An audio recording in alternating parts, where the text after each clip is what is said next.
I believe we are live on time to the second. 12:05 starting time, which is a random starting time because this was a short notice, different type of stream, bringing in two different lawyers. For those of you who don't know who they are, but I suspect everyone in this milieu knows who they are. Nate Broady, Ian Corzine. Nate's in New York, Ian's in California, I'm in Canada. So between the three of us, we have North America triangulated, people.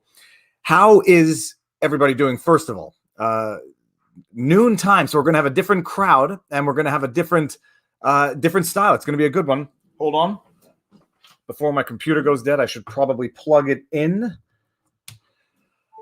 Oh yeah, okay, that's better. Now I can see the screen. I didn't put slow mode on because I think we'll be able to manage the chat, and I don't think I need to give the standard disclaimer for super chats because I think we'll be able to get to all of them. We're going to talk about. We're going to meander. There's no question we're going to meander. This is, after all, a Viva stream. But we are going to talk about CPAC over the weekend, Trump's speech, some law, and then we're going to talk about Cuomo and some more law. And not just the Cuomo long-term healthcare facilities. I don't know. Old person home sounds like a derogatory term. We'll call them long-term healthcare facilities is what they call them here. Nursing homes. Still sounds a little negative, but we're going to talk about that. But Cuomo, but not just relates to the nursing homes, the other stuff and workplace environment, employer obligations. There is law behind the scandal, but my goodness, the scandal is seems to be worsening by the day. Once people start jumping ship, and once the media turns against someone who they had hitherto been protecting, it's amazing what comes out of it. Okay, so without further ado, people, I'm going to bring in Ian Corzine, Nate Broady. Hey. This is we have room for one more square, but we'll see who we get in the next time. It's you're in California, right? It's 9:07 there. It's 9:07. Had a great sleep last night. Ready to talk some good CPAC and also talk about Governor Cuomo and his major problems going forward. And we might touch on other things before, in addition to both of those. This is not going to be a marathon stream. Ian, for those of the people watching who don't know who you are, who are you? What's your channel about? What's your practice like?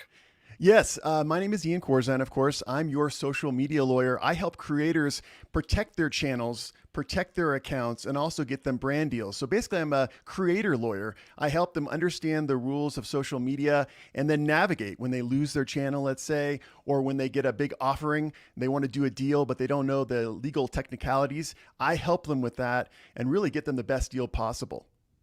Ian, people in the chat are saying your mic is a little low, so maybe you want to increase your levels. All right. Is that better? I'll leave it to the chat. I hear it well. Yeah, no, it's a little low, yeah. Okay, so maybe up it a little bit. And we're going to actually, now that you remind me, we will get into this because when Eric Hunley had his channel taken down, Ian was one of the people I reached out to because he knows it better than I do. Okay, that is Ian, everybody.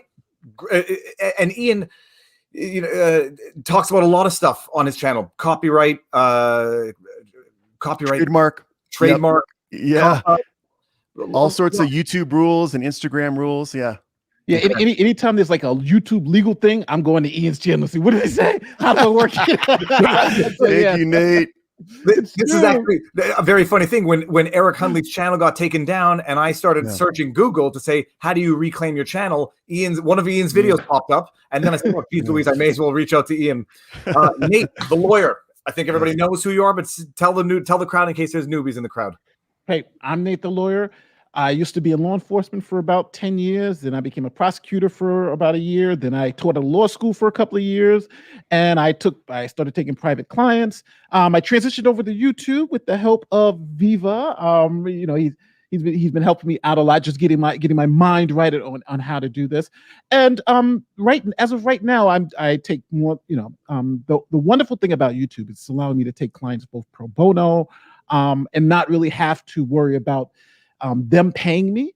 But I want to be very, transparent. I do have some paid clients. My last client was a paid client, so we got paid. But generally that's what I do. I'm going to be in the media. I think, they said it was going to be this month. because from a case that I had against the Manhattan District Attorney's Office, where there was a serial blankist, because I don't want this thing to be to be demonetized, but there was a serial blankist. My client beat them up. They tried to prosecute my client. I told the Manhattan DA about all this evidence. They denied the evidence. So then eventually, now, 2 years later, the Manhattan DA admitted that I was right and that they mistakenly let a serial blankist go. So the New York Times is covering the story. They've reached out to me, and so I'm going to be in the New York Times. It'll be my second time at the Times, in the New York Times. Wow. My thumbs are going to be up. But it's interesting because one of the more interesting things is that you never know where these cases are going to go, because the case that I'm talking about, I took that case as pro bono. This was a pro bono client, because a lot of the things that I did in law was, for a lot of people don't know, I come from a very poor background.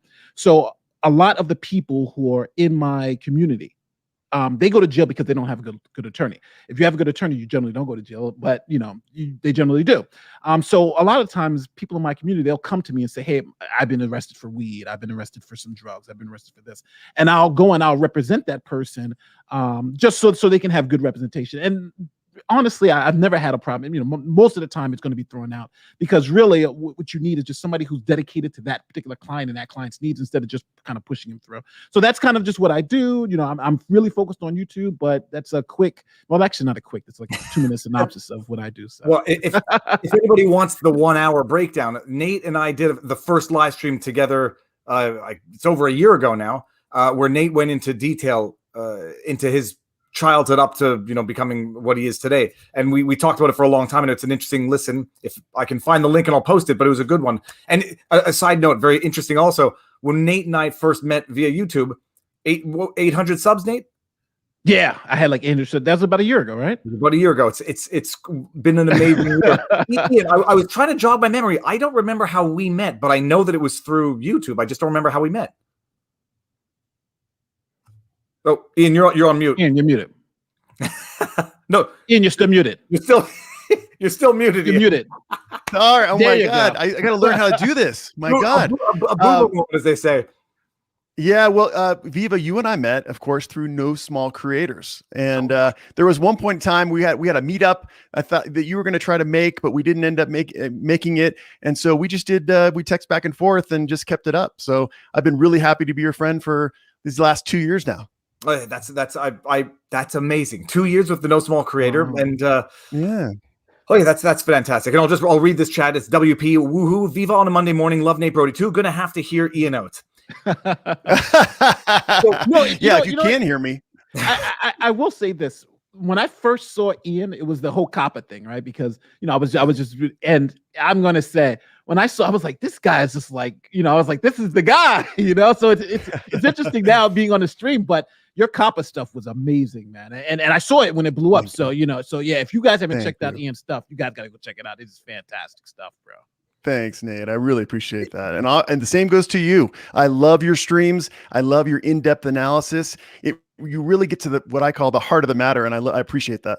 Oh, thank you. Thank you so much. What the question I was just about to ask, the COPPA scandal, the COPPA drama. What ended up happening with it? Like nothing of it recently, right?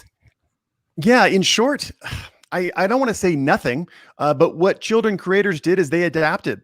And right now there's a big movement to get onto the YouTube version for kids, kids YouTube. Everyone who's a large creator is trying to qualify for that, which is very difficult. I've assisted some to get on that actual platform. But a lot of people just found their way around. They started making more general audience content. And so as a result, they didn't lose their features and they continued to be monetized. But it was very scary for a long time, because I think, Viva, you'll remember, maybe Nate, you too, that one of the top earning type of channels on YouTube was kids channels, reaction kids channels, and then big movie star type channels. And that was, this was November of 2019, and it was epic. How many calls I had, people saying, listen, I'm supporting a family of 4 with my children's content. As of January 1st, I can't remember the exact date, I may not be able to do that. Save me. How do I figure this thing out? So it was scary for a long time. Well, and I do know one of the channels that I follow, if nobody follows it, their channel is called That's Amazing. I think it's called That's Amazing. It's like Dude Perfect, but they're kids. And what they do is nuts. I mean, absolutely nuts. I don't know how many takes they do to get these things, like throw darts through one of the rings in a fidget spinner as it's flying through the air and hit a bullseye type nuts. But you can't comment on the videos anymore because it's by kids.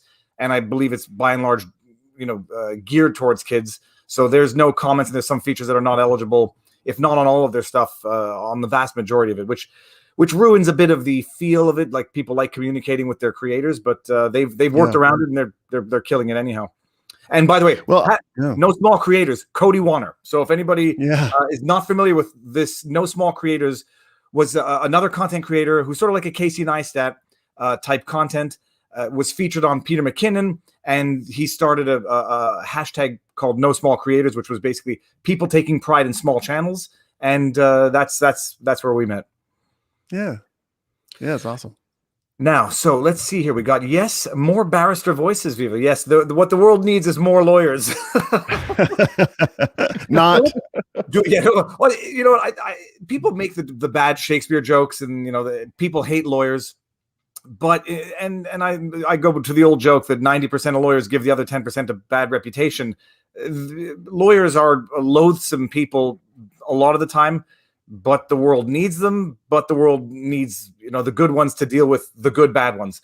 Mm-hmm. They're a sort of a necessary evil on the one hand, but also they're an inevitable evil because people can't also get along. Neighbors cut neighbors' trees down when one neighbor's at work, and then they start fighting. Don't blame the lawyers for existing. Blame the neighbors for fighting.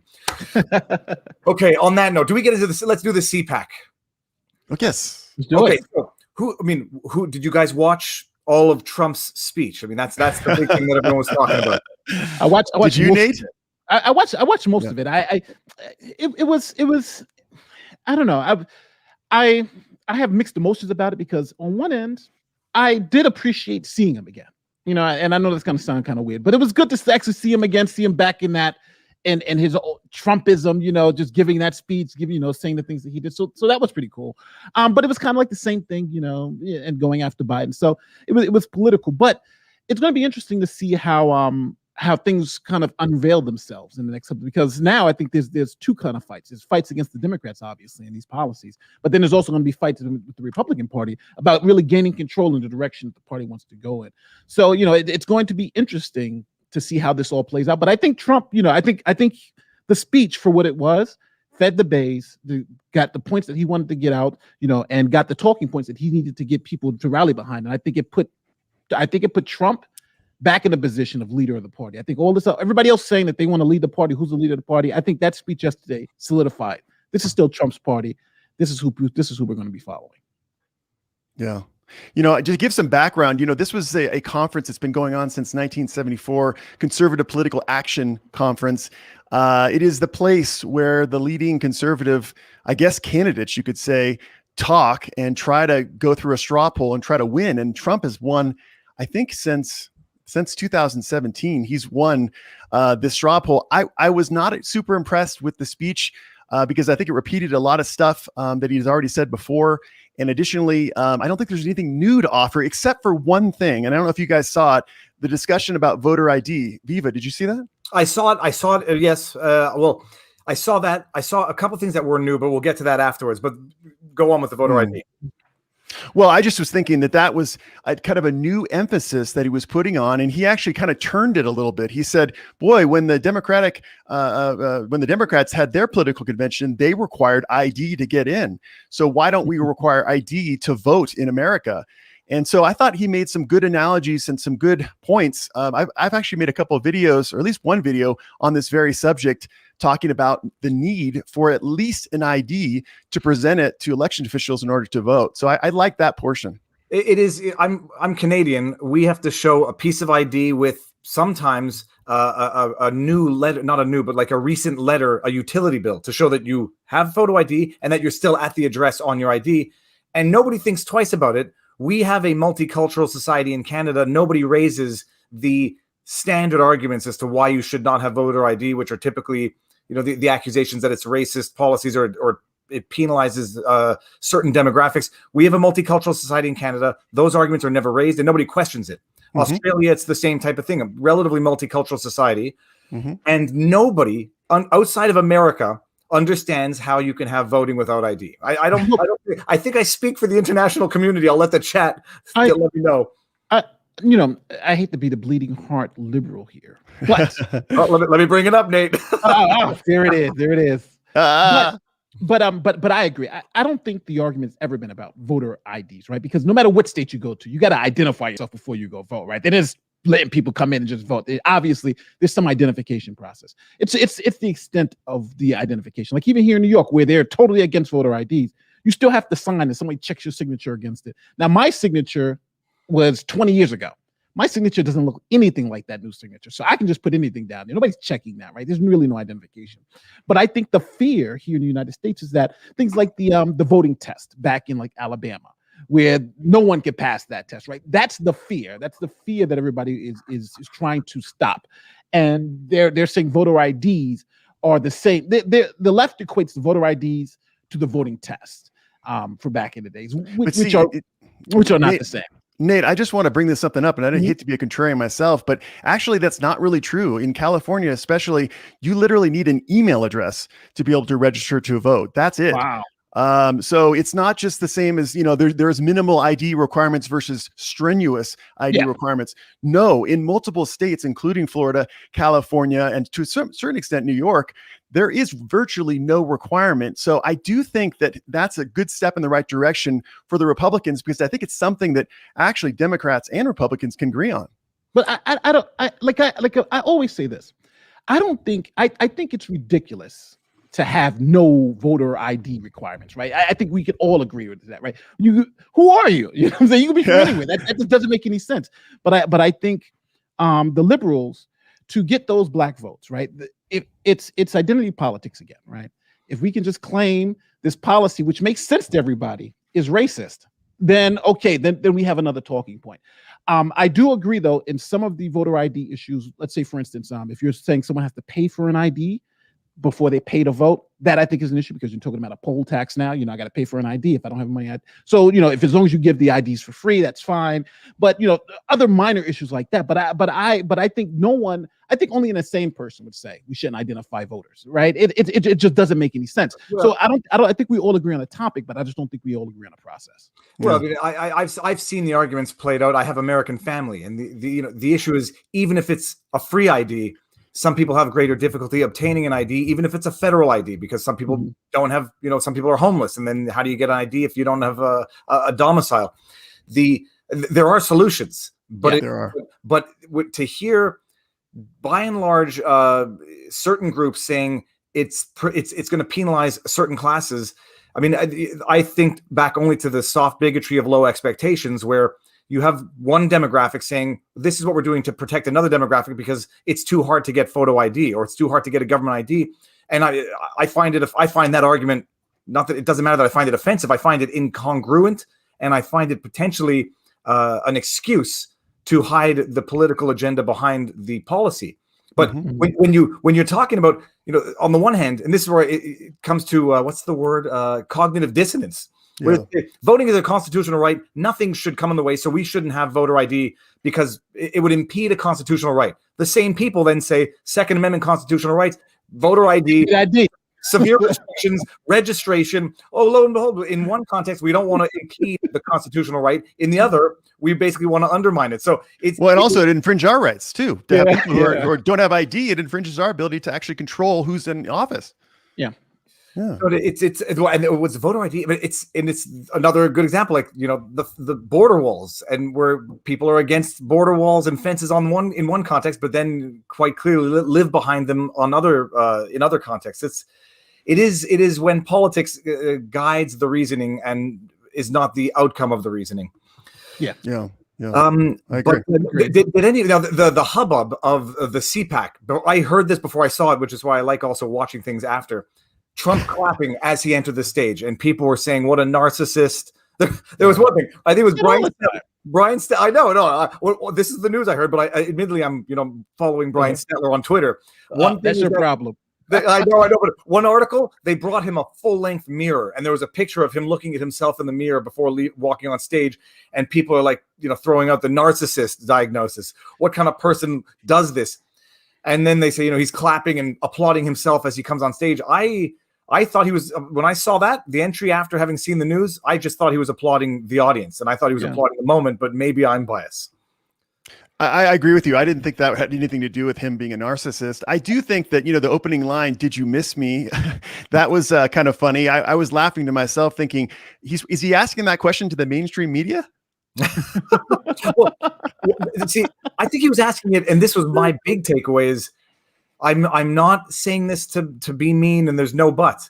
When you see Trump speak compared to when you see Biden speak, not even publicly speak with teleprompter and speak in controlled settings, there's a remarkable objective difference between the two. You may hate the way Trump speaks, and you may hate the things he says, but he speaks with a crispness and a sharpness and a direction that you don't get out of Joe Biden. And you see it contrast so clearly with this CPAC speech. And that's where I was thinking, like, do you miss me yet? Because this is what you could have had versus what you ended up with. But Trump always to me sounds more genuine. Even though I know that's going to blow up a lot of my liberal friends, he just does. You know what? Because when the things that he says, it seems like it's off the cuff. It seems like he's really talking. Like when he communicates to you, you really feel like he's talking to. I feel like he's always talking to me. I don't feel like he's just giving a speech. Where Biden, I feel like every word is super manufactured to see the right things and to have the right context. Where I think Trump, it seems like he gets up there and he's like, "Yo, did you miss me or what?" That's something that it's like, yeah, you know what? Where the hell have you been? That's where I think the difference is. Trump talks to the ordinary person. Biden is talking to the politicians. It just sometimes it bugs me, the hyperbole that President Trump uses. I think one of the first things he said in the speech was, this is the most disastrous first month for a president of all time, and I know that he's given to that and he does that all day long, but it undermines his credibility for the rest of what he's saying. So I know he's never going to change, but I won't tell you that it does irritate me sometimes when he uses the biggest exaggerations ever. Well, but here's the thing, and it's not that I adhere to what Scott Adams said, but he did observe on this. He does it on purpose, and he does it on purpose for two reasons. The one hand, you get fact checkers, the likes of Daniel Dale, CNN fact checkers, say, "Oh, it wasn't the most disastrous first month." And they go fact check what are obvious exaggerations, hyperbolic methods of talking. But on the other hand, it does get people thinking, and it does get you focusing on what Biden did in his first month. And this is another thing where there was a lot of old rehashed stuff in his speech, but there was a lot of new stuff. And a lot of it was bringing up exactly what Biden did as of day one in office with, ending between 10 and 45,000 jobs with the Keystone Pipeline. Yeah. And, he brought them up, and he kept on bringing them up with that, and, trying to suspend deporting unlawful immigrants in the U.S., which was, and then bringing up how it was overturned by the courts. There was a lot of rehashing the old stuff, the fake news. But there was a lot of new stuff, bringing up the cancel culture thing now, which is a lot bigger than it was 4 years ago, and bringing up everything that Biden has, in fact, done since his first day in office. Yeah, I agree. I think the biggest thing for me, though, is when he kind of joked about the fact he's like, you know what? He basically communicated, I may run in 2024.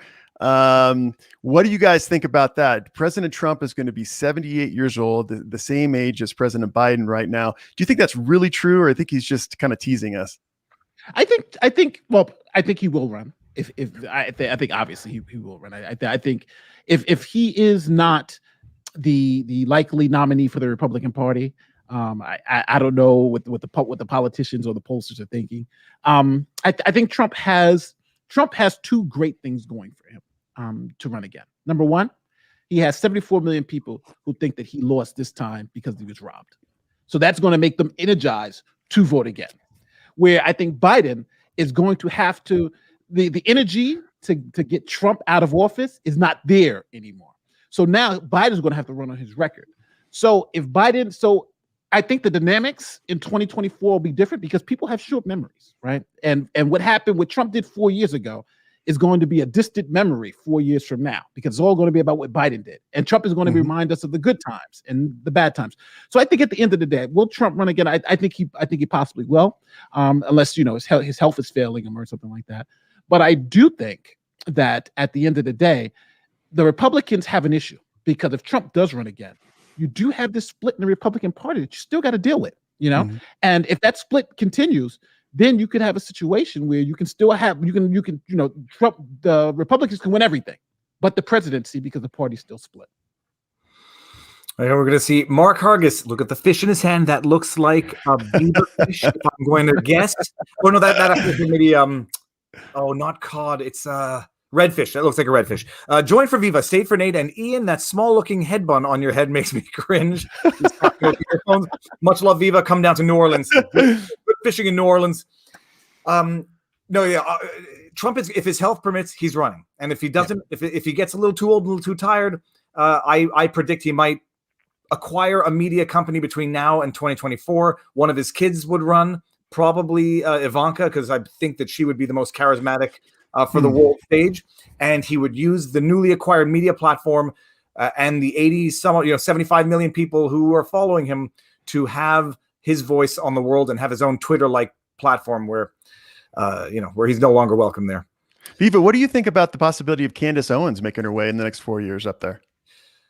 I think it would be. I would love to see her voice out there. I think she's probably too young to be a presidential candidate. But I mean, who knows? Maybe you go from the oldest president you've ever had to the youngest, and it would be incredible to have her voice out there. And it would be like the earth-shattering.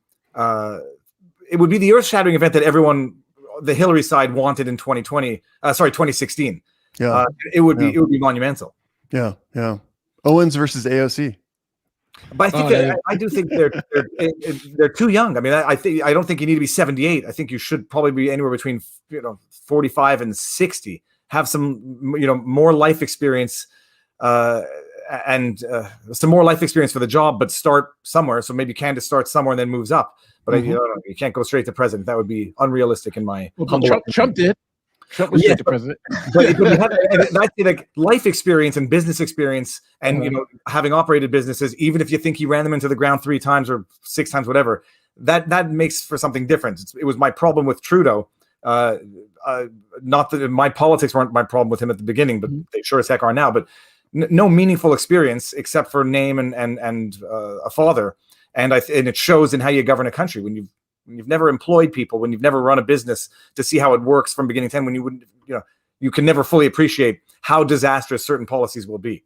But I think me being a centrist, when I see Trump and I see the two sides combat, I always think about Trump as from a New York perspective, because don't forget Trump was on Oprah, and Oprah was saying you should run for president, right, as a Democrat, and he's like, no, I'm going to run. If I'd run, I was running Republican because obviously I can't get through the Democratic primary. So when I see when people talk about Trump the Republican versus Trump the Democrat, it's interesting because the fever for Trump as a Republican, you can actually go back and see that same fever for Trump as for the Democrats, right? He was, there's pictures of him giving money to Al Sharpton and Jesse Jackson and being in all these rap songs. He won the Ellis Island Award. I mean, he was given the Ellis Island Award, which nobody really knows about. And then the fact checkers have to go back and say, no, it wasn't really the Ellis Island Award for Brotherhood Union.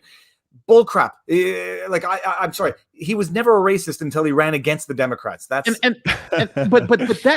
what I think most people don't realize. Most people don't realize the political game is.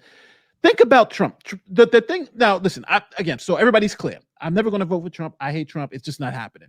I can. No matter what I say, it's just not happening. It's just if people in the chat just don't understand that, it's just the way I'm just never going to vote for the guy. But one thing I do understand is that Trump, to me, was when he first ran, was a very attractive candidate because he was saying the things that I was saying for years, the things that I like. You know what? I know Hillary Clinton is corrupt. You know why? Because I paid her. I paid her to be corrupt, right? I went to her wedding. Bill and Hillary, I was their biggest donor, right? Yeah. Instead of paying them to do what I want, let me do my own thing. You know what I'm saying? And I said, and it was good to hear somebody just tell you the truth. They're corrupt, and the reason why I know they're corrupt because I'm the one flipping their belt. But I think his governance, I think experience does matter when it comes to government, and I think that's what Trump was lacking.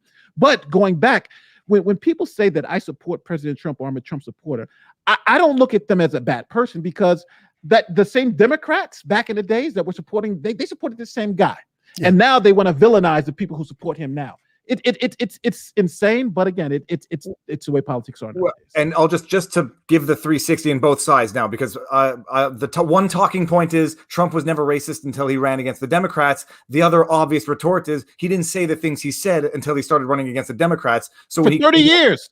Well, and then I want to say it. So when he came down the escalators and said what he said about the people coming over from Mexico, he hadn't said that before. So that's when he became racist, misogynist, whatever.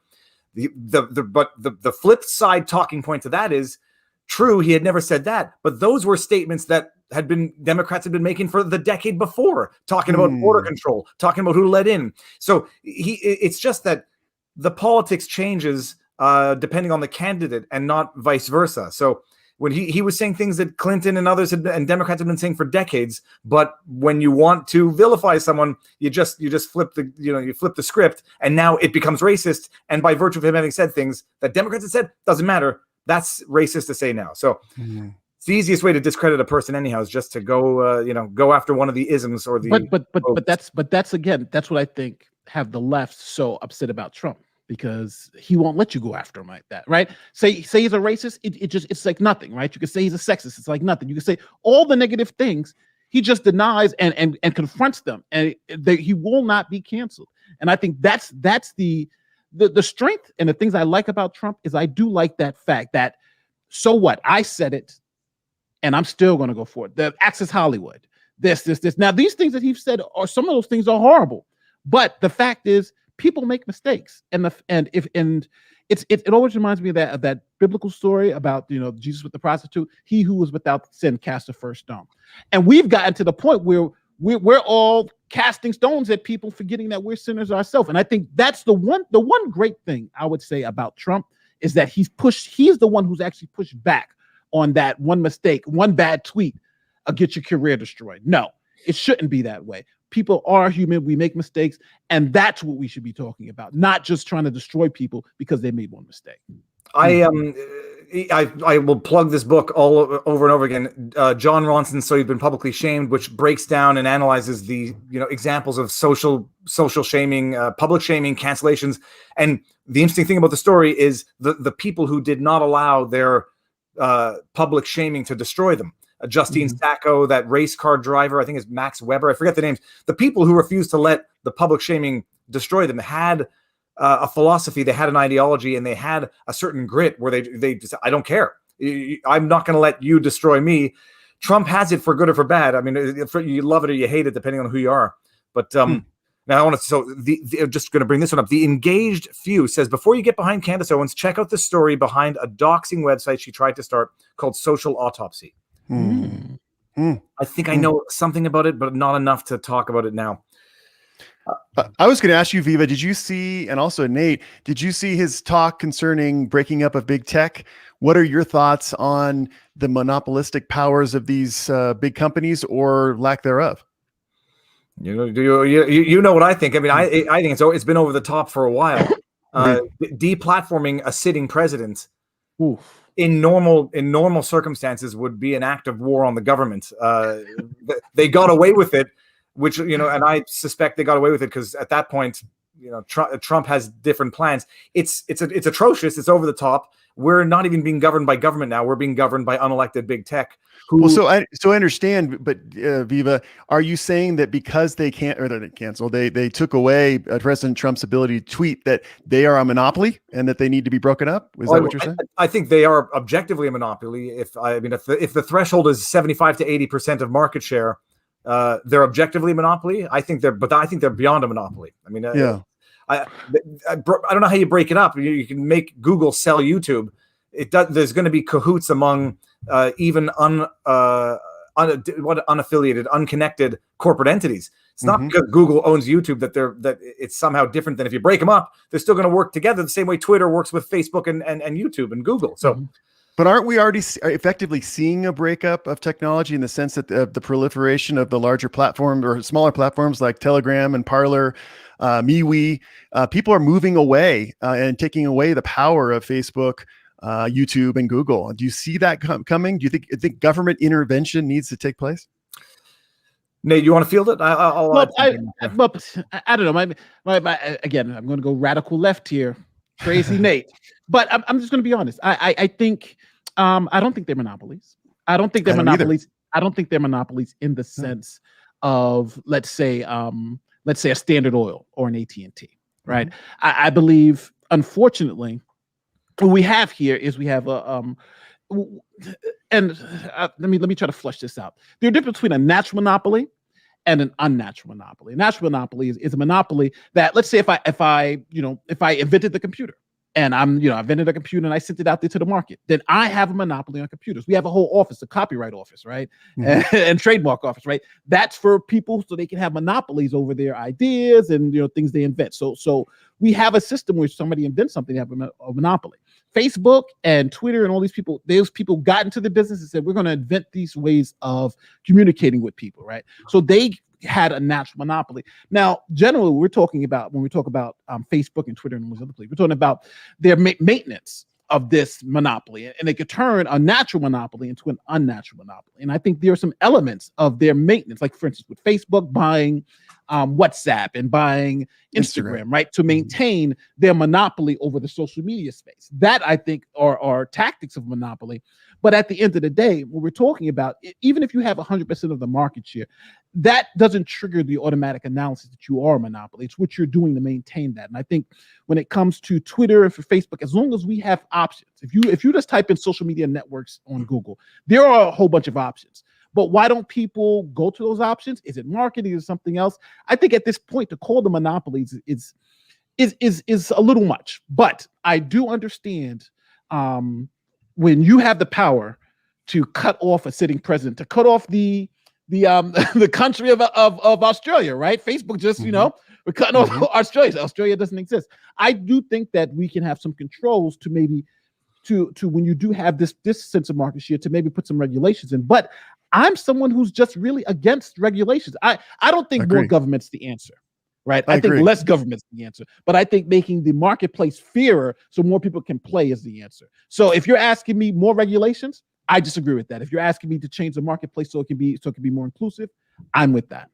Yeah, I totally agree. I think less regulations are there. And to be clear on the Facebook issue with Australia, it wasn't a totally cutting out of Australia. It was just a refusal to pay to news outlets for their news stories. And now that's been reversed. I just think that the power really is in the people.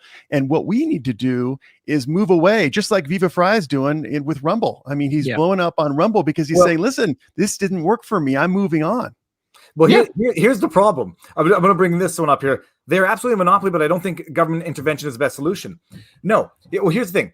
They are. I'll disagree with you, like as categorically as I can. They are absolutely a monopoly, and potentially even more of a criminal cartel is what someone calling the word cartel. When for example, they can use their monopoly to cut off competitors, like they did with Parler. For example, when they use their monopoly and their influence in government to go after their even seeming competitors. And I'm not trying to jinx Rumble at all, but we see what they've done with Parler. We've seen what they've done with Parler. It is very easy to use your monopolistic powers, both on the market to steer, to shape the narrative, and politically through lobbying to, all of a sudden, let's reform Section 230 so that it cripples the who we see as our small competitors now. There's gaming that going on that is killing and stifling competition, and they have a market share now that is so great that it is impossible for anything similar to come up. And they are using that position in the market not only to maintain their position in that market, but to advance their position in other markets. In the Snapchat, acquiring all these companies, gathering data that basically makes them invincible, omnipresent, and nobody can compete with them. So if that's not a monopoly, I don't know what is. I'm not sure that regulation is the way to go because shout out to Sticks, Hex, and Hammer for putting the thought in my head. Sticks, Hex, and Hammer 666. If you remove Section 230 immunity, you kill the competitors. There's no question about that. Yeah. So, but they're a monopoly and they're up to no good, and we've seen it.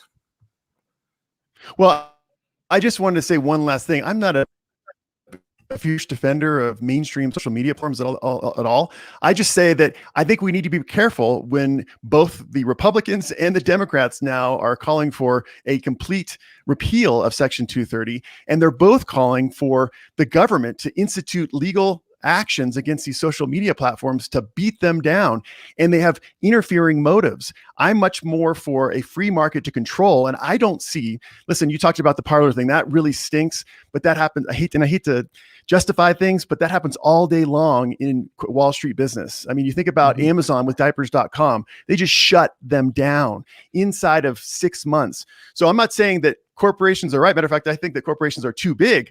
But the point I'm trying to make is that you can't distinguish between mainstream social media platforms and what's happening on Wall Street right now. No, no, sorry. Go ahead, Nate. No, but I also would agree. I want to agree with Ian 100%. I think people don't. Let's just be honest here. What we're talking about, if I start a business, and people on the left and the right are saying we want more government regulation, we want them to stop them from doing what they're doing, right? And I know this is going to be controversial, but let's say, for instance, Facebook and YouTube come out and say we don't want conservative voices on their platform. I think they have a right to do that. I think they have the absolute right to say we don't want any conservatives on our platform, and we have the right as the consumers to say, well, I'm not going to spend my money or use your services because I don't like what you're saying. But unfortunately, we know that's happening, right? Viva talks about it all the time. But I watch you guys. Everybody talks about it. They're stifling. But what do? We go turn on YouTube and go watch more of it, right? And patronize them. So we're paying, we're voting with our pocket. Now, I think in a free market system, we need to go, I'm going to Rumble, I'm going here. And I understand that YouTube and Facebook do all these things, but if we're going to be capitalist and we're going to be, and we love free markets, then we have to take the good with the bad. There is some bad, yes, but I think the good overall, because Facebook is good today, but 20 years later, I bet you we may be talking about some other company, because just like with Amazon's huge today, but 20 years ago, there was no Amazon. That's the 100%. Way our markets work. And that's what I'm saying. I understand people want these things to be more free, want them to be more fair, but private companies, that's just not, they don't have to be. That's free market. We have to accept it. Well, two things. I mean, I'm not sure what I don't know what government subsidies Twitter has gotten. The internet companies, which are relying on infrastructure that they did not create, they've created companies, but they're relying on infrastructure, and they've gotten government assistance that has allowed them to get to where they've gotten. So to from one day to the next say, well, now we're going to censor because we're private companies, even though we've been sucking at the government teeth for the last 20 years to get everything that we need to build up this monopoly, but now we want to change our business plan. I don't think it works that way quite so easily, where you've gotten to where you've gotten based on government subsidies, which you got specifically based on certain warranties and representations. You don't just get to change those because you're a private company. And if you do, then maybe there'll be some forced reimbursement, or maybe there'll be some cutting off of privileges to the government or benefits. But these are not companies that exist strictly on their own, that have never benefited from government assistance. And to say now overnight, okay, well, we don't want conservative voices, there's a number of problems that poses. And one of which would be, okay, that's fine, but then I want to be able to sue you for false representations because you only lured me onto this platform on your promises of free speech. But I can't sue you because you've gotten government protection. So the private company argument fails when you have legislated government protection, and it also fails when you have taken government funds to get to the monopolistic levels that you're at, where you come in pre-installed on the devices that people use, where because you own the search engine, you stifle the results of competitors, and Rumble being one of them. So it's not a private company. I can do whatever I want, but I want to benefit from government protections and government subsidies. You can't suck and blow at the same time, in my humble opinion. Now let's just say this: just make your own argument fails when you go far enough down to chain to state-controlled institutions, etc., bank payment processes. I agree. I mean, I agree. Banks can't say, well, banks are federal institutions, but yeah, now we PayPal, we're going to only allow PayPal processing for certain political affiliation. Mm-hmm. No, and you know what my regulation would be? Add political ideology to prohibited grounds of discrimination, and you'll resolve all of these issues. Well, hold on. I think the Supreme. Well, I hate to go to the Supreme Court, but I think this has already been legislated with Citizens United, right? Money is speech, right? And the thing was like, hey, these people are getting money, these funds from the government, this, and people are now, and this is affecting government, the way. And they said no, this is free speech, right?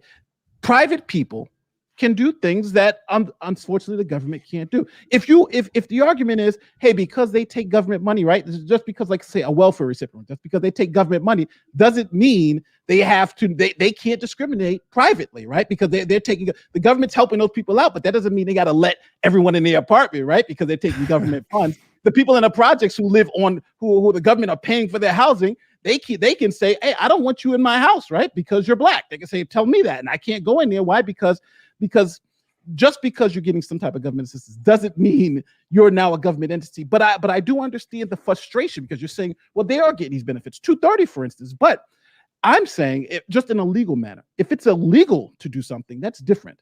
But if as a company, I'm saying I'm changing my tactics and not going to let conservative voices, that sucks. But it may not be illegal. And if it's not illegal, then I don't believe it's the government's right or responsibility to regulate that. I believe it's our right based on our spending habits and whether we consume that product or not. You know, there's certain products I won't consume because I don't agree with their places. But if there are people consuming them, then that's the market. It's a free market. That's why we call it a free market. Yeah, but Nate, I guarantee you the products you choose not to consume in the markets in which you're speaking, you don't have one product that controls 85% of that market. Guarantee you. And when people say vote with your dollar, typically it's in markets where there is 25, 30% market share, and you have some choices. Maybe you don't like all your choices, but vote with your dollar, where you can go to DuckDuckGo and you can go to Bing. But when you're in a market where it is effectively controlled, and not just controlled, but the control is manipulated, and then we get into the antitrust claim aspect about it, it's not a question of it being as simple as vote with your dollar, because you're literally there are no options sometimes. But let's be fair though. You hit me with an analogy, like there's an option for YouTube, right? I don't have to go to YouTube. I can go to Rumble. There's an option for Facebook, right? Facebook's not the only game in town. There's an option for Twitter, right? I can go to Parler. So it's not like there aren't options here. We're not talking about a thing where I could only get gas from Standard Oil. There are plenty of options. It's just that not everybody else is using all these other options, right? Everybody wants to use these options. So that's what I think the difference here is. It's not, we're not talking about not having options. We're talking about wanting this company, the biggest one, right? The one that everyone uses, to do something that we want them to do. I just don't think we have the right to tell them that. That's my humble opinion. As a free market capitalist, I don't think I have the right to tell Facebook what to do. As long as it's doing what it's doing lawfully, I might not like it, but I don't have the right to tell them not to do it. Well, Ian, you want to say something there? Well, listen, I just want to make sure everybody remembers that Section 230 gives, immunity to social media platforms for third-party content. So what they can, YouTube can't be sued because of what I say on their platform. It doesn't give them immunity if they actually have an overt representation or misrepresentation that causes damages. So it's important to understand that. But I totally agree with what Nate is saying. You got to look at the history of monopoly. It was situations where you could only get steel from one person or one corporation. We're not in that situation with social media. While we all want to get views and likes on YouTube and the most popular social media platforms like Instagram, the bottom line is I can go to BitChute and I can have, an audience on BitChute. I can go use MeWe. There's plenty of options out there. It's up to us as a public to take control. And if we don't like Amazon, we don't buy from Amazon. If we don't like what Facebook's doing, we don't use it. Well, I'm just going to pull out the checkmate card, and it's going to come courtesy of Mark Nelson. When government officials are using it for the dissemination of government information, we're not talking about private enterprises anymore. We are arguably talking about private enterprises that have become utilities in their synergy and co-functioning with official government business. And so there's one. I can't go to BitChute to get government updates from the conservative, the Trudeau government. When Trudeau uses Twitter as its means to communicate with the public, we are not, as far as I'm concerned, not just beyond monopoly and antitrust. We are into government utilities, and then they don't have the same freedoms. But the same information is dispensed on their websites too. It's not the only place for their statements. This is true. This is true. I say this is true. I'm not even sure if all of the information if all of the government information communicated on Twitter and Facebook is communicated via AOC's personal page. I doubt it. So Let's also understand this too. Just there's a famous case in the United States called Marsh v. Alabama. It's called the Company Town, and a woman, her name was Marsh. She was on the street, and she was a Jehovah's Witness, and she was handing out pamphlets, religious pamphlets, right? Come become a Jehovah's Witness.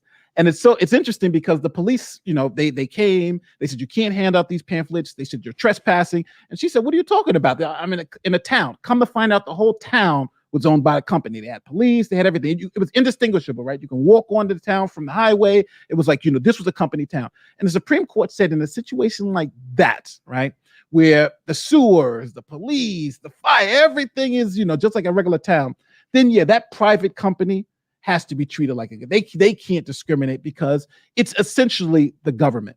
I just don't think, and humbly, I'm humbly saying this, I just don't think big tech is there yet. I to call them a utility, that we're talking about water. We're talking about now. Do I think internet, having access to the internet is a utility? Yes, but yes, but I don't think that I don't think Facebook nor Twitter is close to being a utility.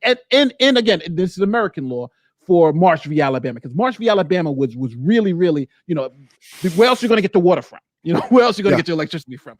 Obviously, these people have to be treated as a government. Well, yeah. I say when you're getting hurricane updates and natural disaster updates via Twitter, you have become a branch, you become an arm of the government, whether you like it or not. And maybe it's the problem of having gotten so big that government relies on you to effectively communicate with the citizens. But at that point, I think you have certain restrictions. And I don't say I am actually backtracking on anything I said about repealing 230 CDA because it's going to kill small competitors. The one bottom line. Create political ideology as a grounds for discrimination. You solve a lot of things. Second thing, say you want to continue to provide the service and you want to continue to use it for the purposes of government messaging and official messaging. Then you must respect and abide by First Amendment rights. Not hard. Or you want certain benefits. You want the benefit of 230. This is Robert Barnes's idea. Mm-hmm. You want benefit 230 immunity. Then you have to respect First Amendment rights. And if you don't, and you want to kick conservatives off, good. Then conservatives get to sue you. And that would be the solution in my humble opinion. Now, have you guys ever heard of the seat? Now, I disagree with Barnes on a technical issue about applying the First Amendment to these companies or forcing them to follow the First Amendment. And there are the civil rights cases of the 1800s, right after the Civil War, and it established a doctrine in the United States known as state action. And what it means now, what happens in those cases right after the Civil War? Obviously, Black people were free, but we couldn't go to a lot of these private companies wouldn't let us go to we couldn't eat at a restaurant, we couldn't stay at a hotel, right? They were literally, if you're Black, you can't stay here. So Congress said, well, you know what? We're going to pass laws that force restaurant owners to follow, to not discriminate. We're going to pass a law that's forced this one to follow the Constitution. So they passed, and it was called the Civil Rights Laws. But the Supreme Court overturned that. And the reason why is because the Supreme Court said the prohibition against these fundamental rights were against the government and not against individuals. So the government didn't have authority to tell private actors that they can do this. So later on, but now I know people were saying, well, hold on. Well, now they do, right? Now it's illegal for them to do that. That's because the Civil Rights Amendment, the civil rights laws that we're under right now are actually based on the Commerce Clause, is that the government through the civil rights laws are actually regulating interstate commerce. So based on that, they're saying, well, because this affects interstate commerce, you can't discriminate against a Black person because a Black person, who's going through interstate commerce needs a place to stay. So that's why. But if the rule is going to be that you have to follow the First Amendment, I think there may be a constitutional issue with that because the court has said many times those prohibitions are against government entities and not private individuals. Interesting. Someone says, Dennis says, all these tech companies are built on government infrastructure. Have them build their own, and then they can do what they want. Fair point. And there's one more here. And I just realized I can swap these around just like that. You got the paid version. Luxury, I tell you. Who here honestly believes that these new alt platforms are able to compete with big tech monopoly platforms? Have you tried to use any of them? They're definitely less convenient. The problem is when they're reliant on Amazon Web Services, for example, and then Amazon pulls the plug, but it's a private enterprise. I call hogwash on it, and I would just say add political ideology to prohibited grounds of discrimination, and you resolve all of this. I agree with that 200%. But that last question, go back 20 years, and I can say the same thing against Barnes and Nobles and Amazon, right? Because Amazon started off as selling books, right? Versus Barnes and Nobles, and people would say, "There's no way." There is no way that Amazon is going to get anything against Barnes and Nobles. Barnes and Nobles is everywhere. And now, how many people in the chat even know what Barnes and Noble is? Yeah, but I think it's a different risk and it's a different danger game here, and we've seen it now in 2020. Is when they stifle government accounts, it's beyond. Oh yeah. I mean, it's, first of all, as far as I'm concerned, that's beyond monopoly, and that is, that is a decision that can actually cost people lives. I mean, it's obvious. I mean, taking down Trump's account is one thing, but prohibiting government from messaging the people in the manner in which they have been accustomed to being messaged and communicated with, it's reckless. And but as we might have reached the end of this discussion, and we need to get to Cuomo before we can before we end this. So Cuomo seems to be in a lot of trouble. Everybody knows what's going on, but like what I find amazing is how quick it's a downfall. I don't think it's going to stop, and I think he's done for politically, and possibly he might have criminal and civil problems. Everyone knows what happened with the nursing home scandals. Now the numbers, the numbers were not just over the top. The policy was not just reckless, to say the least, compelling nursing homes to take back COVID positive patients. Forget the politics behind it, although maybe we shouldn't. I've been hearing a lot of people saying that the reason why Cuomo did this was because Trump brought in the aircraft carrier, and that this was sort of a way to thumb his nose at Trump and say, I don't need your help. We're not sending the COVID positive patients there. And so he mandated long-term healthcare facilities, nursing homes, to take back COVID positive patients as opposed to using the aircraft carrier. Do either of you know if that's true? No. Well, let me let Ian go, because I'm sorry, but I want to clip some of those facts. No, go ahead, Nate. We're going to say. Now I'm not defending Cuomo. Please do not think this is. I am not at all. I look at any video on my thing. I think Cuomo. Please get him out of office. I'm not voting for Cuomo. But just a couple of facts. Number one, the ship, the Comfort that came to New York at first didn't take COVID patients, right? And that was like a big issue here, because what the plan was is that for them to take regular patients, somebody who got in a car accident, you would take them to the ship, and COVID patients would go to the hospital. But after about a month, there was everybody there was nothing but COVID patients. So it's like, well, there was nobody on the ship, so it was COVID patients. Number two, New York is a huge state. It's like a 6-hour drive to the Canadian border. So if you have people up there in nursing homes that are sick, it's a 12-hour round trip. And then bringing them down cross country. Let's not forget, you also need those medical professionals to kind of deal with the localized issues of COVID. So you really couldn't start shipping people from 6 or 7 hours away all the way down to the Comfort. And then the third thing is that the CDC actually approved the plan, and 12 other states also instituted the plan with sending COVID positive patients back to nursing homes. Because let's not forget, the issue was that if you had someone who was in the hospital was COVID positive, you couldn't keep them in the hospital because the hospitals were being overrun. That's what happened at Elmhurst, where you didn't have any beds. So where do you send those patients? You send them home. Where were their homes? Their homes happened to be a nursing home. So 12 other states also did this, and the CDC also signed off on it. So I understand that it was a bad policy. We all know now it's a bad policy. But then the first thing I generally ask people when they talk about this is, well, where else would you send patients? You have your hospitals are full. You have people who can go home. They're in hospital beds. Where do you send them? Do you send them home? Well, or do you send them to a ship 6 hours away? I think at the point, the policy, I think, was bad. Because of the outcome, but I think there's a lot between that we don't understand. But Nate, is the real issue whether or not the policy was bad, or is the real issue the cover up that happened later on in time? That's where I think we have. Yeah, I think we have a problem with Governor Cuomo in a lot of ways, and it shows deception. We were here to talk about the recent allegations concerning sexual harassment. If you see, there is a pattern starting in, I want to say, September of 2017 on, where there have been repeated attempts by the Cuomo administration to cover up key facts. So I don't think that I'm one of those people that's going to question, be an armchair quarterback and look back and say, my gosh, Governor Cuomo, in that time, got to remember how horrible it was. We were thinking we were going to die. that he made that decision. I think the real issue is to not to be transparent, and I think we're also starting to see that in the sexual harassment allegations. Well, okay, I'm looking at the chat here. It was a special hospital ship. There's two things, Nate and Ian.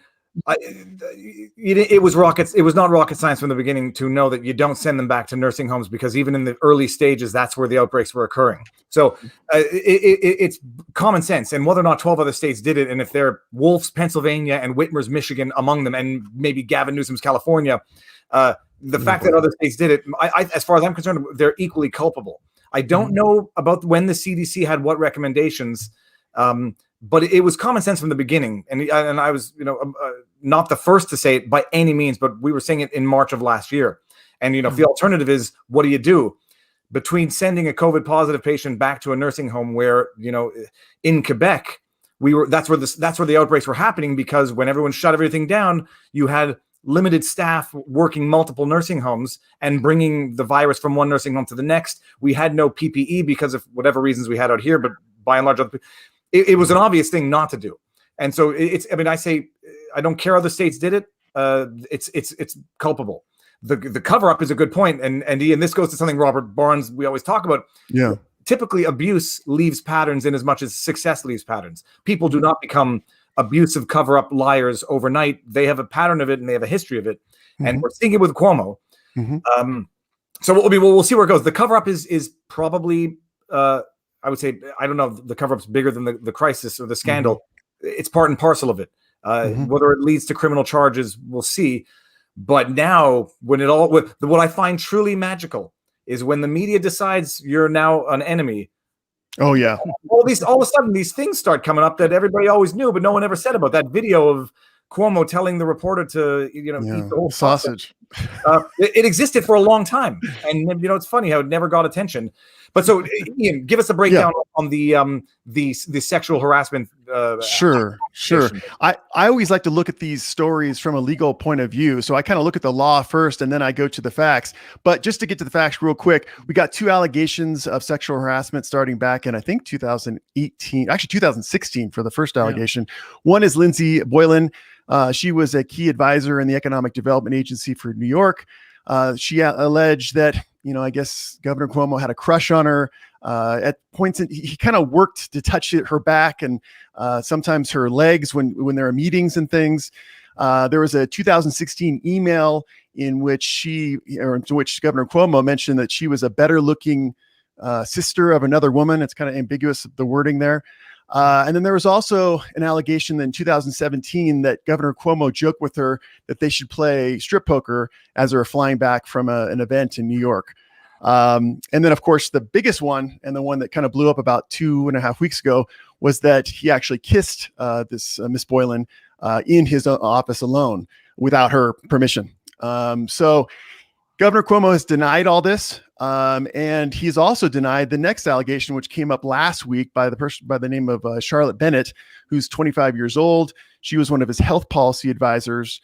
She says that back last year, Governor Cuomo kind of joked with her and said, "Hey, are you open to having relationships with different ages?" And she was kind of like, "Oh, okay, whatever." And then he also at one point asked when was the last time she'd been hugged. And so she just kind of moved out of the situation. She complained to the chief of staff, and she was pretty much immediately reassigned to a different job. And so Governor Cuomo came out, and first he denied it all, and then he said it was misinterpreted as an unwanted flirtation. So those are the kind of the key allegations. And really, if you boil it down to what is the real issue here is if those are true, and when you're filing a complaint for sexual harassment, you make allegations, and if you're analyzing, you have to assume the truth of it. They could be completely false. But the question is whether or not that conduct of Governor Cuomo was so persuasive or pervasive and severe as to warrant hostile workplace environment, sexual harassment. So that was the first question I had. And the question I had for you, Nate, and also you, David, do you think those allegations, if assumed true, are so pervasive and so severe as to have the governor be found civilly liable for sexual harassment? Well, I can tell you in Quebec, we have if not some of the most pro-employee laws. I would feel comfortable saying that though that many incidents in a relatively short period of time, say 3 years, Mhm. would certainly be enough. I mean, one Mhm. incident, if bad enough, would be enough. Mhm. And I would think so in Quebec. These are not. This is like, it's ridiculous that we have companies are supposed to have policies. You're supposed to have policies in force in every company as to how you deal with these types of things, how you escalate complaints, how you investigate complaints, and you can't have the accused being the investigator of the complaints. Yes. So it's it would be dealt with very harshly in Quebec, and I have no doubt if the allegations are true and not totally fabricated, and there's evidence of that, whatever, they would be dealt with harshly. What I'm finding totally shocking in all of this is, I suspect, my lawyer sense is tingling, this is the tip of the iceberg. If for anybody who hasn't seen that video of the sandwich, I mean, there's this level of, when people get away with something for so long, they think it's like, it becomes part of the thrill, it becomes part of the power trip, that you can get away with it by doing it in front of everybody. The fact that he was so comfortable doing what I think is over the top, and I'm not saying this to be high and mighty pious, I am overtly sensitive to saying things that can even be misconstrued, especially by employees who might feel intimidated. I worked in a big law firm. I had my own law firm. The comfort that Cuomo felt saying the thing that I saw in that video in front of a press that by and large forgave it and forgot it, and in front of his own family, leads me to believe there's much more than this. But even this is enough for me. It's this coupled with a pattern of conduct. It makes it believable, and the accusations being believable enough are serious enough that he'd have a hard time in Quebec. New York, I suspect, might be along the same lines. It should, because I know they just recently updated the law. There's some statute of limitations issues that you'd have to actually worry about too. You're talking about when these things actually occurred. Then thinking about the allegations, number one, everybody should take any allegations this serious. The one of the people who was running for Manhattan Borough president. So one of the retorts to that is that this person's looking for some publicity. Agreed. But I think that's I think you take the allegations, if accepting them as true, I think there would be something. Number one. In New York, the process is so kind of formulaic. Did you report it? Who'd you report it to?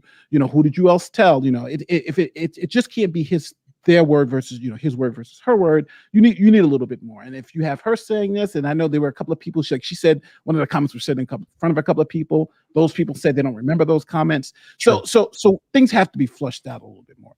But I think when you're looking at something like this, I always believe that Cuomo's getting hits, getting slapped with be careful what you wish for and be careful what you legislate, right?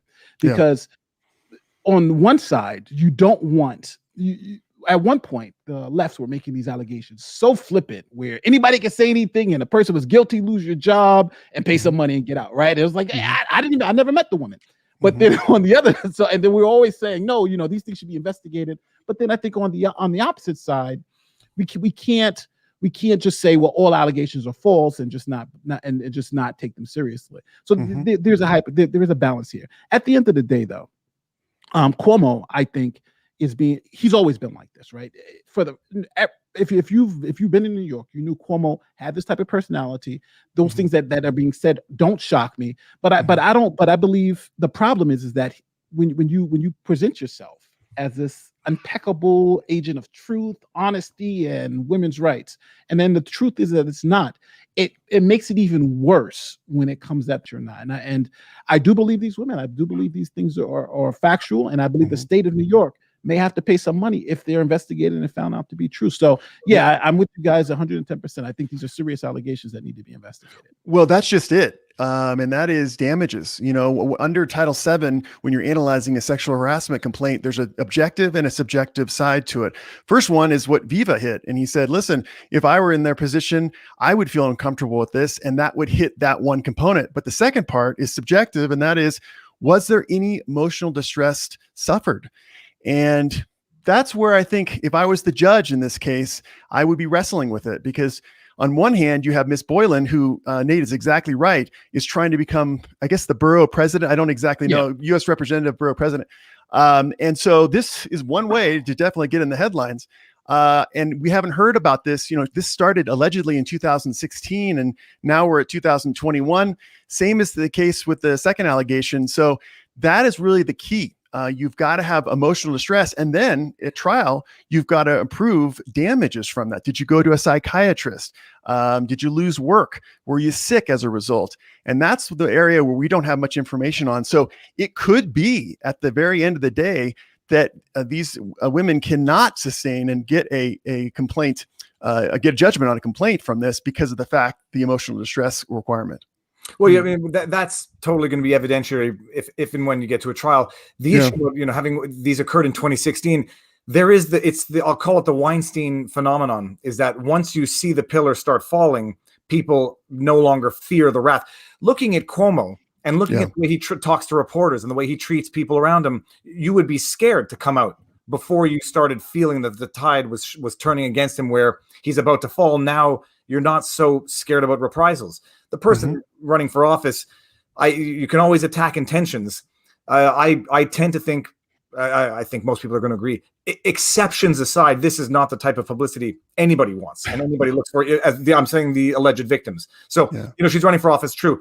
This is not the type of publicity 99.9% of the people ever want in their lives. I do think this is the Weinstein effect, where once you start to get empowered, encouraged, when you see not just other people coming forward, but you start to see the media turning, and you also start to see how bad this person really is right now, that now might be the time for you to come forward with these allegations. But I mean, you just watched that video, the one video, and I had a discussion with someone who's like, yeah, well, some people are going to say she was flirting with him, and now she can't complain that he flirted back. First thing is, even if I didn't see what was going on the backside of the camera, you just saw them recording, but even if she were flirting, as a mayor, as a person in the position of power, you're not allowed to do those things. And you can't do those things back, and certainly not in certain contexts, because for one thing, just standard ethics, but also because of the power plays that exist. So even if someone is flirting, part of being a leader means not succumbing to these, instincts that you might otherwise have. You just can't respond that way. So even if there were that dynamic going on, you can't respond the way Cuomo did in that video. Anybody saying it was it was a sausage and it was just literal, or no. So seeing that evidence alone is enough to allow someone to come to a non-judiciary finding of probable guilt on the other accusations. Because I'm just going to bring up one sticker. Jamie, thank you for the super sticker. I don't know what super stickers are, but thank you very much. Nate, what were you going to say? I cut you off. No, but I feel like, and this is, I think, one of my biggest issues about being in the center is that at the end of the day, I think people have short memories and they're going to forget this, right? You got a couple of things. I don't think these people are going to take him to court, right? There's going to be lack of evidence, and so forth. So I think, it's good to speak about, the fall of Cuomo. He won an Emmy, right? He won an Emmy. It's interesting to see the fall, but I don't think this is like a unique problem with Cuomo. And I think, and my only problem is with the pearl clutching, is that, if you flip it like today on Twitter, I was saying, I said, well, if you say these two things, someone who has multiple women who claim they harassed them and hiding COVID numbers, who am I talking about?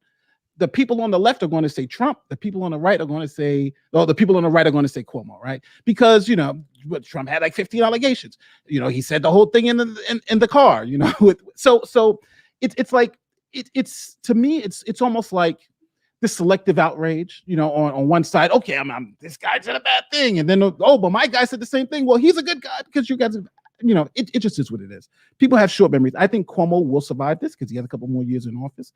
But I think at the end of the day, we need to have a standard for everyone, right? And a standard, and the law tries to always seek a standard that you can apply to each situation and get a consistent outcome.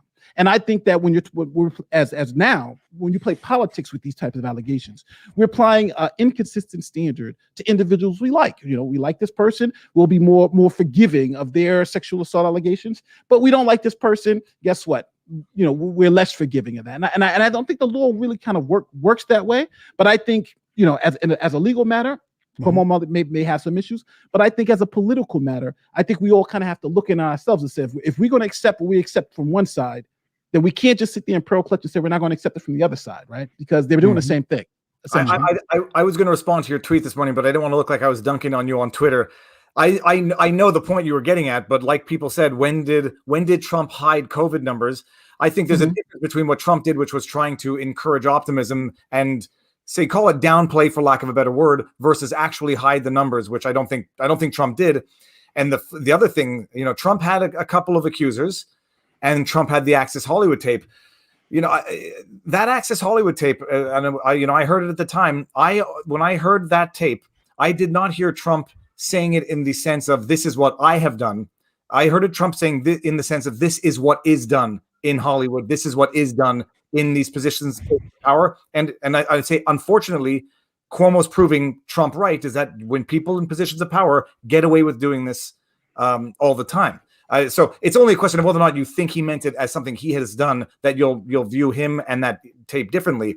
But I think we can all agree that in the sense that it is done, and Cuomo's making that clear now. But no, I think your comparison was a little off, because I don't think Trump hid numbers, and I don't think Trump had accusers that were as specific and credible as this. And there certainly was no video evidence of one of the incidents that could remove all doubt. But just to get, but if I was on Brian, and the left wing shows from Brian Oliver, he'd be saying the exact opposite, right? When the Diamond Princess came and Trump said, we don't want to let them off the ship because I don't want the numbers to be doubled here in the United States. So you have people locked in on the ship with COVID patients instead of bringing them off to get medical attention. That's what was presented to me as, well, those are hiding the numbers. And Trump saying, I don't want the CDC to, don't report the numbers to the CDC anymore. Why not? Well, because I don't want the numbers to look so bad. So again, I think it's when you look at this from a political lens and you start saying the Access Hollywood tape where he says you can do anything and just grab them by the blah, blah, blah, blah. Anybody can rationalize that, right? You can rationalize, well, I don't really think he meant to say that. And then somebody will say, Cuomo, I don't think Cuomo really meant that. He was just joking. But I think at the end of the day, it's not about the excuses. It is about what happened, and it is about being consistent in the way you treat these allegations. I'm just not going to be the one to say Trump's Access Hollywood tape and Cuomo's tape with the sausage. If you put those together, I say they're both bad. I'm not going to say this one is okay, but this one is bad. They're both bad, and we should treat them as such. Well, first thing, I would only say that Oliver is a propagandist, which is why I wouldn't expect my of honesty out of him. But and I would say the material difference between the Trump tape and the Cuomo tape is Cuomo's tape was done to a person, and Trump's tape was not done to a person, but was spoken about a reality. But again, I appreciate the also distinguishing quality is that you got to remember with the Governor Cuomo allegations, those were employees. When we're talking about those two other tapes, we're just talking about private sector people. I mean, frankly, I don't advocate it, but you can say whatever you want to anyone else. It's the issue is concerning with the employees, and the other issue, which I think we need to touch on, is this culture that Governor Cuomo has of having higher ups push all this stuff down. One of the allegations from one of the sexual harassment allegers was that all the higher ups were just saying, be quiet, do your job, move on. And one of the problems I keep seeing in all these different allegations, whether it be Trump's Access Hollywood tape or Governor Cuomo's sexual harassment allegations, is that all the higher ups in the organization are keeping it quiet, even with respect to the numbers of COVID deaths. That was it. Higher ups were keeping it. It only came out later on in time when it was leaked out. So one of the things that I do see a problem for the law going forward is whether or not we hold superiors and under superior liability liable for keeping the secrets, for protecting these guys, because until that changes, this is going to happen forever. I don't care who it is, a man, a woman, whoever. Ian, as we've seen, I would not expect that change anytime soon. When you have the higher ups committing the crimes, all that they do is give a little lawyer named Kleinsmith a slap on the wrist and probation. Now, someone says, Brian, for Ian specifically, but for all as well. Please check out Hood Conservative channel on YouTube. I think he could benefit from your wisdom, Ian. Oh, thank you. Thank you very much. Conservative. Okay, awesome. Everyone can make the reach out on Twitter. Now I hear some noise upstairs, so we might go. Let's go another 12 minutes. I don't know if anybody can hear. There's a kid upstairs screaming his head off. But I do want to admit, I think Cuomo, putting the Trump whataboutism stuff to the side, I think what's happening with Cuomo is well deserved, right? He put himself out there, and when you put yourself out there in this particular way.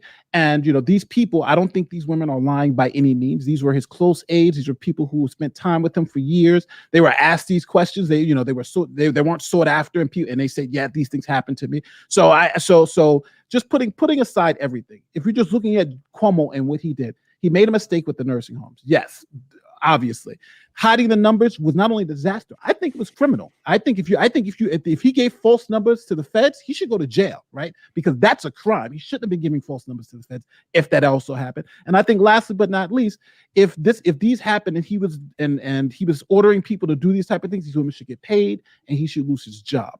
But I also think at the end of the day, it shows you that we because don't forget, New York is a total liberal democratic state. It shows you how easy it is for even the liberals to fall for this propaganda, right? Because the news media has propped up Cuomo as this problem. Remember, he did the whole love stream with CNN with his brother. And I think the media is just as, I think, culpable in this thing with Cuomo than anyone else, because instead of them doing their jobs and investigating, being critical, they gave him an Emmy. And that's where I think the failing is. Yep. No, well, actually, that might be a good segue into the other Cuomo. But I'll get these two chats. Best would be to retroactively change the name of nursing homes to quarantine hotels. You could take that joke even one step further, but I won't do it. Hello, Nate. Hello, Ian. Just got here, but I am with Viva on this. Ridiculous bragging is not a crime, just stupid and immature. I don't even think my hearing of it, and it's not because it's not to protect Trump, and there's no but. My hearing of that tape, it was a commentary of what is done, and it was sort of an observation, like this is how it works. And I when I heard it, I said it's disgusting. I've never been in that milieu, but that's the way I heard it. But people will say it's because of my politics. But Nate, I think I'm more sensitive. One screen. What do you always say? One screen, two films, right? Yeah. Then you get to the other Cuomo, and this is not to go to the apple doesn't fall far from the tree, but you have one Cuomo in the media protecting his Cuomo brother in politics, and the Cuomo in the media is a guy, either breaking his own quarantine or faking his own quarantine. Yeah. And it's like, it's just there's what's really disgusting is there's no ethics, there's no standards, there's no principles. It is all about superficial appearance of success, and you have to hide your flaws, which is what the state of politics is right now. Hide your mistakes, blame others for your mistakes, project your mistakes onto others. You have Cuomo talking about Trump being responsible for the deaths in New York. You have Lincoln Project putting up billboards blaming the state on his kids. I mean, it's projection, it's all politics, and it's disgusting. But the Lincoln Project is imploding though. So let's not forget. Yeah, definitely. Who would have thought that people accusing other people of doing the worst things on earth are themselves doing the worst things on earth? My only issue is they're all bad, right? My issue for everybody who says I'm a lefty and then I go on the right and they always say I'm a righty. Listen, they're all bad. It's just recognizing. I think we all come to the truth that they're all bad. Then we can start evaluating this more consistently than saying, well, I agree with this side versus that side. Because to be honest with you, and Viva's and even Ian, we all recognize that we all have political biases. But I think at the end of the day, they're all bad. And we all know it. Epstein didn't only have Democrats on that island, right? Yeah. There weren't only Democrats on the Epstein island. Yeah. And I'll say they're all bad. But then it does get into tiers of badness, and so this is the thing they're all bad. Look what Cuomo did, and look what Ted Cruz did. Yeah. Okay, you know what? Those are not the same levels of badness, and to treat them equally is itself a problem. So, but then you just move the needle up. Like then you say, okay, well, Cuomo's got 2 accusers, Trump's got 15. Like we can continue to do it all day. Just realizing it. But Nate, we shouldn't report on it? I mean, what is your solution to that? No, we should. But I'm just saying, if we're all going to report on it. I had this huge argument with a friend of mine who's an anti-Trump guy, and that person was just screaming at me about, Trump, and I said, well, listen. So what? I'll agree with everything you said, but I said, what about Cuomo? And that person couldn't bring themselves to say that what Cuomo did was wrong. And I'm saying if you report on it equally, and that's what we all want the news media to do, right? We just want tell us what happened and let me come to my own judgments. And I don't think that's happening. I don't think the news media is doing that. I think it's running it through their political spectrum and giving us things that they think that we want to know instead of just telling us the facts so we can come to our own conclusion. trying to get clicks. I'm bringing up this comment, but I'm just saying it's tongue in cheek. Obviously not. Now, and I've said it also publicly with Ted Cruz. I don't think he did anything morally wrong. The optics are terrible. Yeah. And then you have AOC. You have AOC seizing on the opportunity for beneficial optics and actually for just doing good on her own. My issue is going on a vacation, leaving the country itself is not a moral wrong unless you're sitting there telling other people not to stay at home and to be quiet, that their businesses are shut down, like so many politicians have done. The ones fighting to end these measures, it's not hypocrisy if they're not respecting them and if they're doing things which are not consistent with these policies. It's the ones who are promoting one thing and doing another that is the issue. Ted Cruz going on a vacation, optics are terrible, and I would not have done it because I do think you sort of you suffer with your constituents and try to help them and not have them see you on a sunny beach in Cancun. Yeah. But I don't think it's not as bad as what Gavin Newsom did. It's not as bad. What was the reason why he went on that vacation? Like we could say, okay, he went on vacation, like it was some planned vacation from 2 years ago. But the vacation was, as his wife's text messages showed, well, it's so cold in the house. Yeah. And yes, you know what? Let's go to Cancun. Yeah. And hey, Ted, let's go to Cancun. And so those optics are different than we just were going on a vacation. That's not what happened. Sorry, go ahead, Ian. Oh, no, I didn't say anything. Go whatever. The optics are terrible. I did hear another report that said he only went down for a day to bring his son down. Yeah, I know. That was funny. But you know, his plane trip was to the end of the week, right? His return plane trip was Friday. They checked with the thing and they said, but he came back the day after the news broke. So it wasn't like he was going to stay down there the whole week. No, I got to tell you, people say I would have gone to Cancun. I'll tell you what. I would have too. I know. I wouldn't have. I wouldn't go in ordinary time. I mean, my wife had a destination vacation, and I'm so scared of traveling. I didn't go, and my wife went to this place. But one thing I'm going nuts about is it was last year now on Kelly Clarkson. A video I made it to Kelly Clarkson, and we won a trip to I don't know where it was, but it's somewhere. It's like a resort in Mexico. I'm not sure that we're going to get to use it because I'm not sure. I am not going to come back and have to stay in a Trudeau designated quarantine hotel in Canada. But what I think I might do is we're going to go cross country in Canada this summer. But the optics are terrible, but it's not a moral thing. No. Well, you know what? I like what you're saying, the optics. And I think there's a consistent thread throughout all of our discussion. And that is that I think if you put yourself out there, this is kind of what Nate was saying, you put yourself out there, you take public office, your optics sensitivity has to go through the roof, right? I mean, whether it be Governor Cuomo joking around, being flirtatious with his employees, whether it be Ted Cruz going on a vacation when all of his constituents were suffering.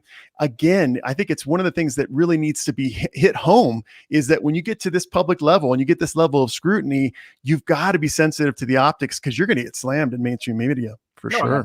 And rightly so. You didn't need to predict it. Anybody who finds out you're traveling, well, even if you're a senator, you're not the governor, it doesn't matter. The optics are your people are in need leadership. Even if it's not yours, you can do something. And AOC, for all of her foibles, did something good. And you can attack her intentions for having done it, but she raised $5 million. I don't know what they did. What did they do to raise the $5 million? Was it gaming? I don't know what they did, by the way. I read about it. I couldn't find out.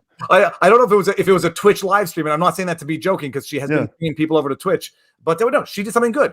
Attack the motives. You could say she did it to make Cruz look bad. Doing something good for the wrong reasons, even if you think it is still good. You remember when AOC did the whole story about her being attacked in the riot by Trump rioters, and I was attacked mercilessly on Twitter for the left. So then I just put the facts right here. The facts.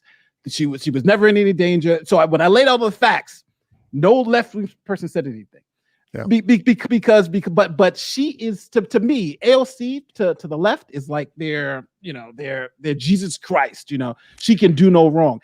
Even though I do understand. I think people forget these people are politicians. Like AOC went to help those people out in Texas, obviously, to help politics, right? Her political, hey, look what I'm doing. Look at Ted Cruz is not doing. So they're politicians. And I think if everybody understands that politicians want you to believe want you because they're looking to get you to vote for them. And if you understand that, then I think you look at these things with the more cynical eye. Like when she said that story about she's hiding in a bathroom an hour before anybody started raiding anything, and because a cop knocked on her door, it was BS. But there are some people who want to believe the lie. And that's, I think, what we have to combat as people who try to put the media out. We know there are people out there who want to believe the lies, and when you tell them the truth, then they call you a liar. But it's not that we're lying. It's that we're trying to convey the truth, and you take it the way you want. Yes. Well, here, Laura says, never give AOC credit, but she's evil. She doesn't care. I didn't get any help from her. Well, here's the one thing. I don't know what they did with the 5 million. Yeah, I am always, call me cynical, whatever, call me whatever. I am irrationally skeptical when I hear about politicians raising money because I've seen how charities work. Yeah. And if they get 5 million, they're going to go contract a friend to throw a party. They're going to have another fundraiser. They're going to raise, they're going to have an awareness fundraiser, which consists of actually no benefit, but all whatever. I don't know what she did with the money. I don't know who it went to. I don't know if it was politically distributed. I suspect it probably will be. So you're going to have people saying, okay, she raised 5 million. Now she's going to go give it to what would be the Southern Poverty Law Center equivalent in Texas? I don't know. Red Cross. Yeah. So I don't know, but doing something is still better than doing nothing. And Ted Cruz, I don't think he did nothing, but he went on vacation. And like Ian says, yes, when you're in the public eye, everyone's going to be looking for hypocrisy. You wear a $12,000 jacket while giving a talk on income inequality. Expect to get railed. Yes. I wanted to ask you guys one quick question before we have to go. Steve Bannon. Bannon, he got the Trump pardon, but he committed, the fraud that allegedly he committed. I don't want to get in trouble. That he allegedly committed. So, what do you guys think about the fact that the pardon itself may be used in his state prosecutions and the civil trials as an admission of guilt if he accepts the pardon? Because if you accept because the pardon to be accepted, there's a famous, for those of you know, there's a famous Supreme Court case where a guy who was on death row refused a pardon because it was said that he was guilty, and the Supreme Court said, okay, you can refuse a pardon, but eventually they he didn't get, but you can refuse a pardon. So and they said you take your chances. So if he accepts the pardon, which I believe he has, you also have to then accept that it's an admission of guilt because you can't get pardoned for something that you're innocent of. Nate, is that under a state law or is that under federal law? It's under federal law. It's an admission of guilt. Wow. It is. It's an admission of guilt. So in that sense, now now the pardon doesn't affect state crimes. So now, do you think that? So it's like a double-edged sword. It's an admission that because the fraud that he committed on the federal level, he would have also committed at the state level and civil liability. Do you think it was a good idea for him to take the pardon? And obviously that was the reason why Trump didn't pardon his own kids, because that would have also been considered an admission of guilt. I'll say something that might be unpopular. I don't think it will be. If it is, so I have heard the argument that it's an admission of guilt in some sense. Whether or not that plays against him in any civil proceeding would be something of karma, because I said by virtue of the fact that it was only him that got the pardon and not Brian Colfage and everyone else involved. Yeah.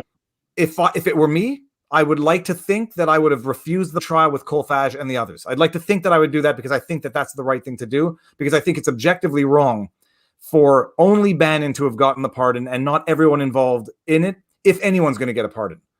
So if it was a Trump oversight, which I would have trouble believing, not to have pardoned everyone involved with the We Build the Wall indictment, the fact that only Bannon got a pardon and left the triple amputee war hero to stand trial alone with a few others, that is cowardice, and it would have taken courage and leadership for him to say, I'm going to refuse this pardon and I'll go to trial because I don't think we did anything wrong.